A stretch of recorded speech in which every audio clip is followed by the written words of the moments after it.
Welcome back, everybody. This is our 7th video already on our section on linear relations and all of those equations that go along with it. So in this one, we're going to talk about what's called general form of one of those linear equations. So really, general form is the least descriptive of the three. It really doesn't tell us a lot of information, but it is nice to look at because it's pretty organized. Everything's on one side of that equal sign, so we can see we're going to have our three terms. The term with the x's, the b's, and then the constant, and that's going to be equal to 0. Now there's just a little typo here, so that negative sign actually shouldn't be there, so let's get rid of that. Okay, so really it is just those three terms, the x's, the y, and the c, the constant that's on one side of the equal sign. Okay, so it should be equal to 0. Now there's a couple restrictions on those numbers, a, b, and c. So a is going to have to be a whole number. Okay, it can't be negative, and b and c, those are integers. Okay, so those can be negative. Since they're whole numbers and integers, we can't have fractions anywhere in this format. So we'll have to make sure we take care of those as well. So if we do take a look at the first one, really what we're going to try to do is write this into what we call general form. So we need to make sure of a couple things. We need to make sure that one side of this equation is equal to 0. Now the easiest way to do that here is probably to subtract the 1y from both sides, because the less things I move in math, the better off I'm going to be. There's less of a chance something goes wrong. So let's subtract a y from both sides. Okay, if I do that, then it's going to say 0 is equal to negative 2 over 3x minus a y plus a 4. Now I've got everything on one side. I see the number in front of y is negative 1, that's an integer. The constant is positive 4, also an integer. That fraction in front of x, though, gives us a problem. Right now it's not in general form because of that. Now we can absolutely get rid of this fraction.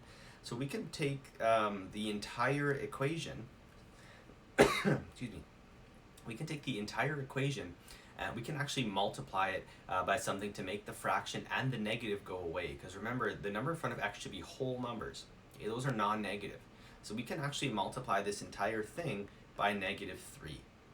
And we can pretend that it's one big, large distributive property. So every term inside that set of purple brackets needs to get multiplied by that negative 3.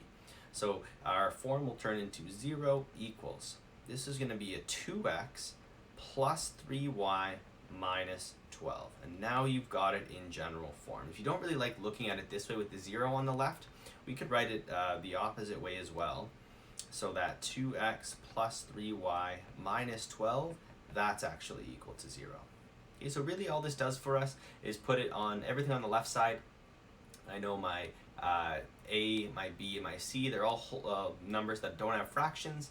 My number in front of x, also a whole number, okay, non-negative and no fraction. So this format, the general form, really helps when we talk about systems of equations. It really isn't descriptive, and it really isn't a good one to look for a slope or a y-intercept, right? Something like slope-intercept form, the one I started with, would be a better choice, okay? If I look at B, we'll do that one, and I'll leave C and D for people to try. And again, you can find that answer key in the description. But this one is another form of linear equation, which we'll talk about in a future video, called slope-point form. Now what it does is tell me a slope, and tells me a specific point, not necessarily the y-intercept. So we're going to convert this one as well. There's a couple ways we can think about it. We could distribute that fraction into the brackets first and then move stuff around. Personally, I think it's more helpful to get rid of that fraction first. So if I multiply everything here by its denominator of 5, we'll see that fraction actually go away. So the left side is going to become 5 multiplied with y minus 1. But the right side, since that 3 over 5 is being multiplied with that set of brackets, if I also multiply that by 5, the 5 doesn't get multiplied inside the brackets. It only gets multiplied with the denominator fraction part. So I can cancel out the 5s, that's why I chose it.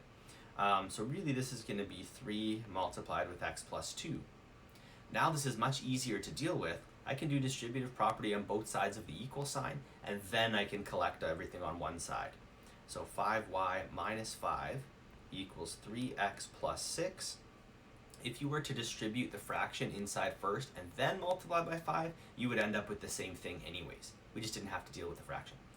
Now if I collect everything, my x term where it is already positive, and does not have a fraction. So this is a good thing. So I'm going to move everything to the right side. So we're going to subtract a 5y and add 5 on both sides. Minus 5y, add 5. So that will cancel everything out on the left. So that'll give us a 0 equals 3x minus 5y plus 11. So there's our general form. Or again, you could write it as 3x minus 5y plus 11. Again, still being equal to 0.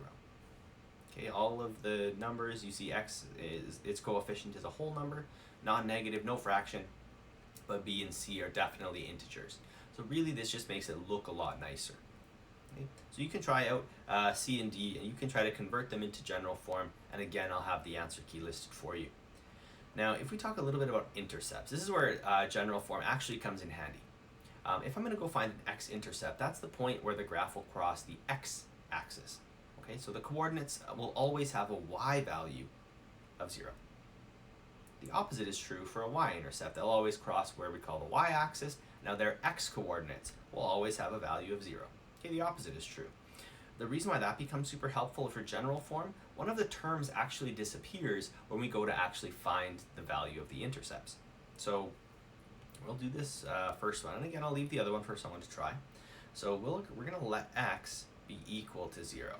If I do that, if I plug in x as 0, the answer I get for y will represent the y-intercept. So actually I can find out 2 points to draw this line by using the intercepts. Those are the easiest 2 points to choose because zeros usually cancel things out for us.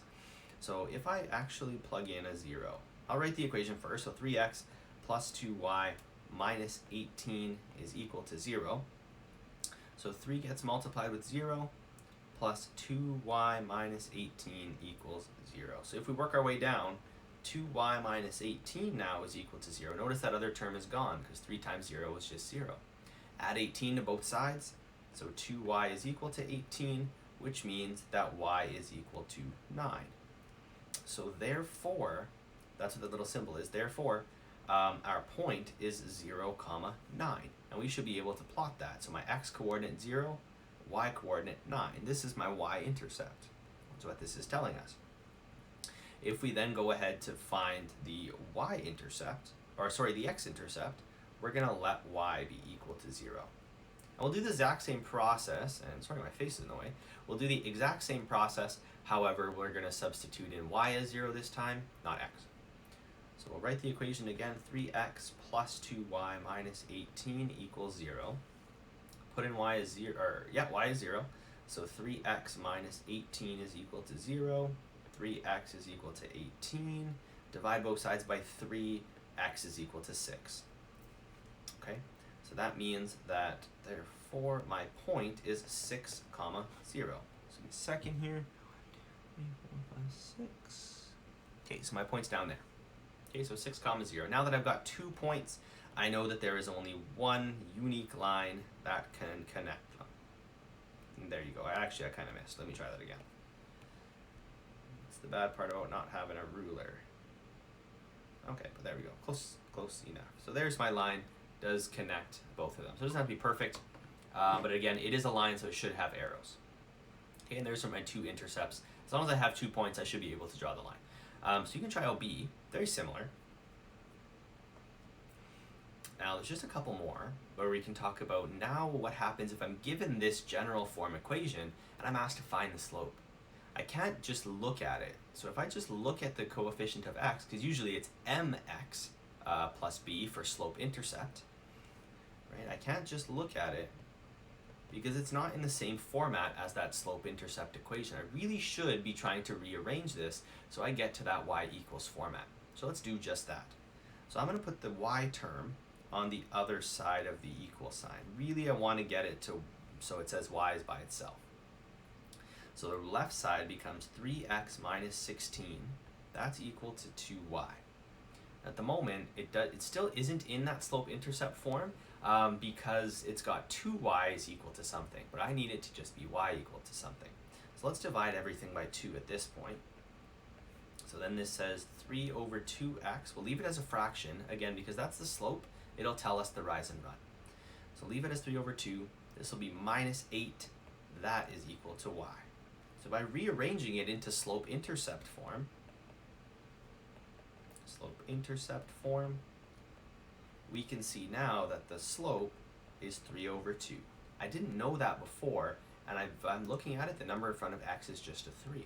So it's helpful to be able to rearrange from one form to another, right? So that slope's 3 over 2.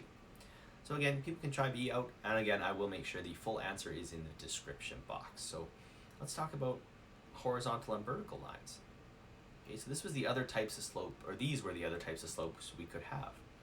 Okay, it could be some lines that are horizontal or vertical. Now again, this still looks like general form, except I don't have an x term.